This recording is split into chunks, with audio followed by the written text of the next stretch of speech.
ॐ अज्ञानतिमिरान्धस्य ज्ञानञ्जनशलाकया चक्षुरुन्मिलितं येन तस्मै श्रीगुरुवे नमः। कृष्ण भगवद गीता अध्याय 18 श्लोक संख्या 44। कृषि गौरक्ष्य वाणिज्यम वैश्वकर्म स्वभावजम परिचर्या आत्मकम कर्म शूद्रस्य अपि स्वभावजम। कृषि करना, गौरक्षा तथा व्यापार वैश्यों के स्वाभाविक कर्म है और शूद्रों का कर्म श्रम तथा अन्यों की सेवा करना है। तो हमने अभी तक सुने ब्राह्मण के गुण और गुण के अनुसार उसके कर्म, और हमने सुना क्षत्रियों के गुण और उनके कर्म जिनके अनुसार वो कर्म करते हैं। और अब ये बता रहे हैं तो वर्णाश्रम में 4 वर्ण हैं और 4 आश्रम हैं। तो अभी हम इन वर्णों की बात कर रहे हैं कि कैसे ब्राह्मण, क्षत्रिय, शूद्र और वैश्य, these are all social orders and then we have तो इस प्रकार से वर्ण और आश्रम, देन आश्रम ब्रह्मचर्य आश्रम, एंड देन गृहस्थ आश्रम, वानप्रस्थ आश्रम एंड संन्यास आश्रम। तो इस प्रकार से ये वर्ण और आश्रम है। तो इस वर्ण आश्रम में अभी तक हमने 2 सुने, अब हम सुन रहे हैं वैश्य और शूद्र के क्या गुण हैं और क्या कर्म हैं। तो सबसे पहले तो हम पहले ही डिस्कस कर चुके हैं कि ये सब गुणों के अनुसार है। इट डज नॉट मीन कि शूद्र भगवान के धाम में नहीं जाएगा या वैश्य नहीं जाएगा या कोई चला जाएगा। बहुत सारी ऐसी कथाएं हैं जिसमें हमने देखा कि एक बार एक मोची जो है, आप जानते ही हैं, जो मोची was having more faith in Krishna than the Brahman himself। आप जानते हैं कि जब उनसे पूछा गया कि जब बताया गया उनको, उन्होंने पूछा नारद मुनि से कि भगवान क्या कर रहे थे, तो नारद मुनि ने कहा भगवान एक सुई के छेद में से हाथी को निकाल रहे थे। तो ब्राह्मण said it is not possible, संक्षेप में। और शूद्र ने बोला कि भगवान तो एक बरगद के बीज में से पूरा बरगद का पेड़ निकाल देते हैं, तो ये क्यों नहीं कर सकते। तो इट इज ऑल अबाउट श्रद्धा, सरेंडर, हमारा सेवा का भाव अपने अपने गुण के अनुसार। Nobody is higher, nobody is lower, provided कि हम लोग भगवान की भक्ति में लगें और इन गुणों को भगवान की सेवा में लगाएं। तो आगे सुनते हैं कि वैश्यों की जो कर्म है या उनका जो नेचर है वो क्या है, कृषि करना। तो कृषि करना एक बहुत इंपॉर्टेंट काम है। ऐसा सोचा जाता है कि कृषि लोअर लेवल का काम है और इसी वजह से संसार में इस वक्त बहुत बड़ा समस्या खड़ी हुई है। श्रील प्रभुपाद कहते थे कि किसी व्यक्ति के पास यदि एक गाय है, एक ज़मीन है, then he can do anything. एक गाय और ज़मीन के साथ एक्चुअली में हम क्या कर सकते हैं, हम पूरी कृषि कर सकते हैं। और वास्तव में आजकल कई ऐसे अब नए नए आविष्कार हुए हैं जिसमें जिन्होंने बात, क्योंकि ये बात वैदिक प्रणाली में तो थी लेकिन बीच में ये कहीं पर मिस हो गई। बहुत सारे बीच में लोग आए, उन्होंने कुछ ऐसी रिसर्च करके बताया कि ये ज़मीन जो है, इस ज़मीन को उपजाऊ बनाने के लिए इसमें बहुत सारा खाद डालने की ज़रूरत है, जिसके लिए कि यूरिया डेवलप हुए, फर्टिलाइज़र कंपनियां बनी, इंसेक्टिसाइड्स, पेस्टिसाइड्स वगैरह ये सब बने। वास्तव में इन सब की ज़रूरत नहीं थी, हमारे वैदिक काल में कभी नहीं था। ऐसा हम कई लोगों से सुनते हैं कि कोई ज़मीन अगर बंजर होती थी तो उस ज़मीन में गायों को भेज दिया जाता था चरने के लिए।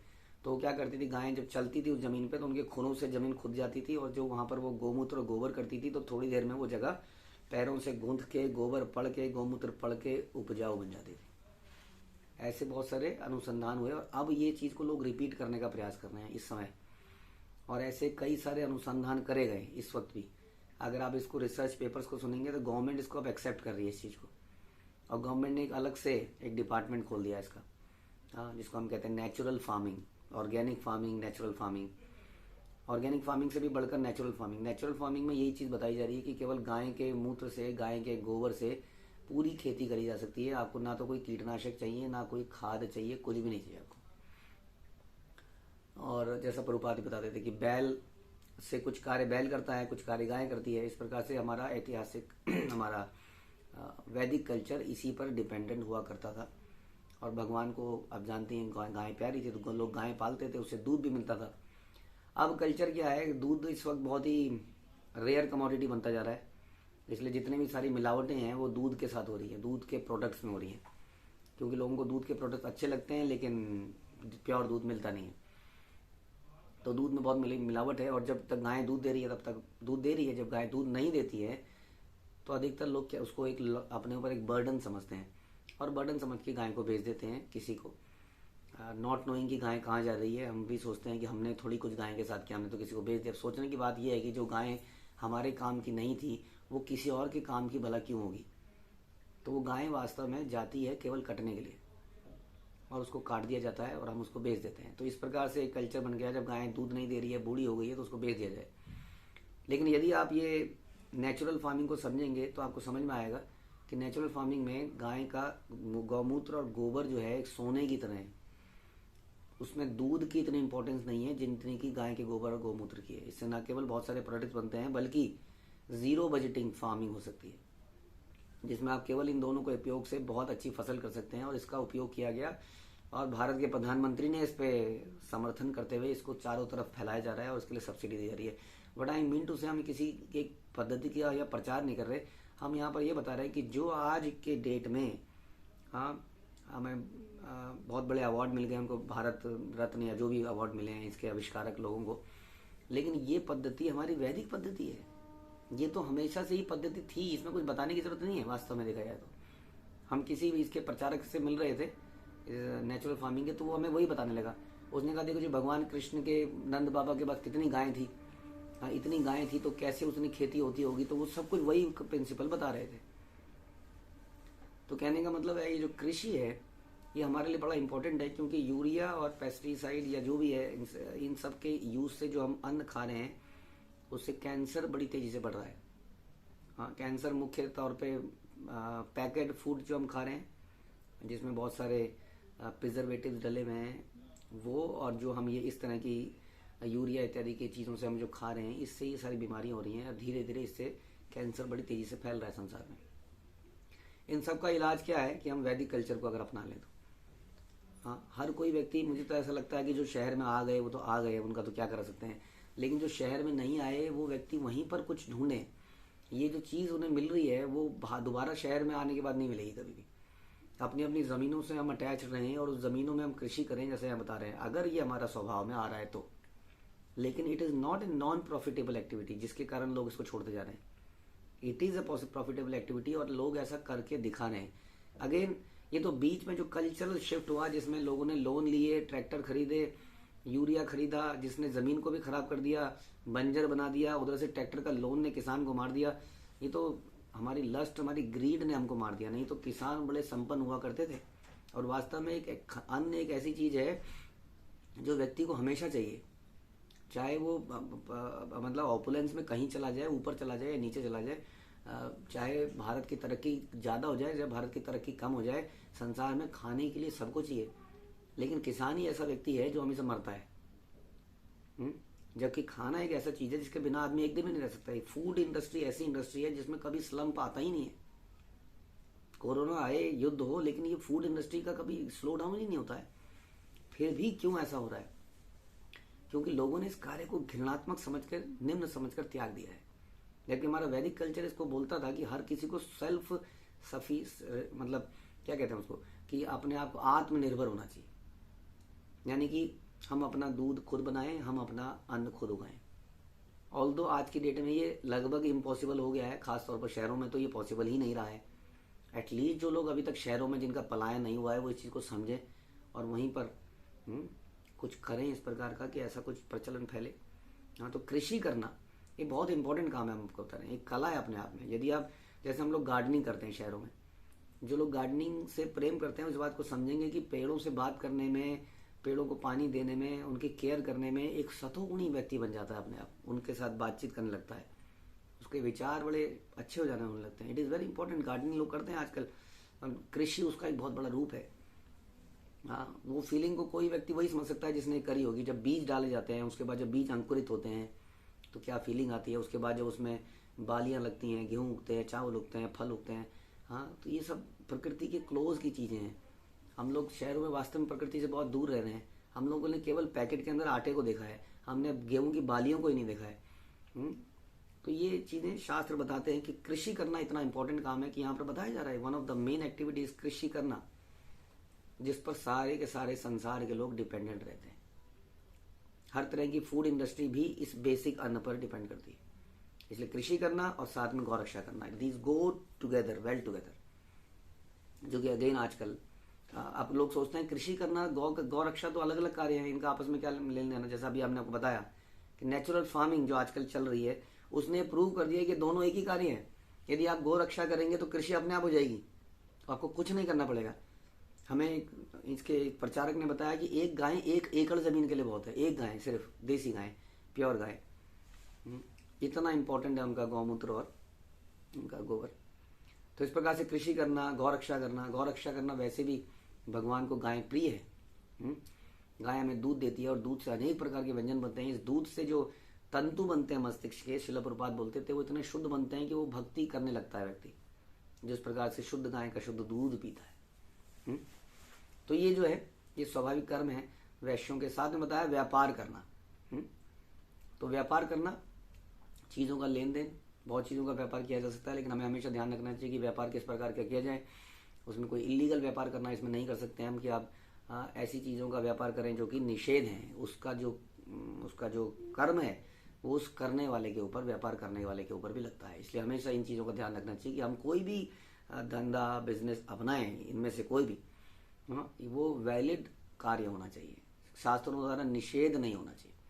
और इस कार्य में से जो धन अर्जित होता है उसको हमें बाकी आश्रमों के और बाकी वर्णों के लोगों को दान में देने के लिए करना चाहिए।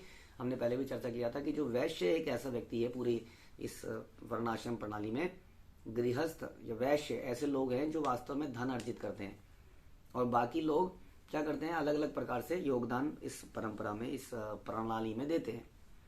हाँ, तो इसलिए वैश्य का धर्म बनता है कि वो धन को इस तरह से वितरित करे कि क्षत्रियों को टैक्स मिले जिससे वो रक्षा कर सकें, ब्राह्मणों को कुछ खाने पीने का और पहनने का सारा उनकी व्यवस्था हो सके ताकि वो अपना ध्यान ज्ञान के बांटने में लगा सकें।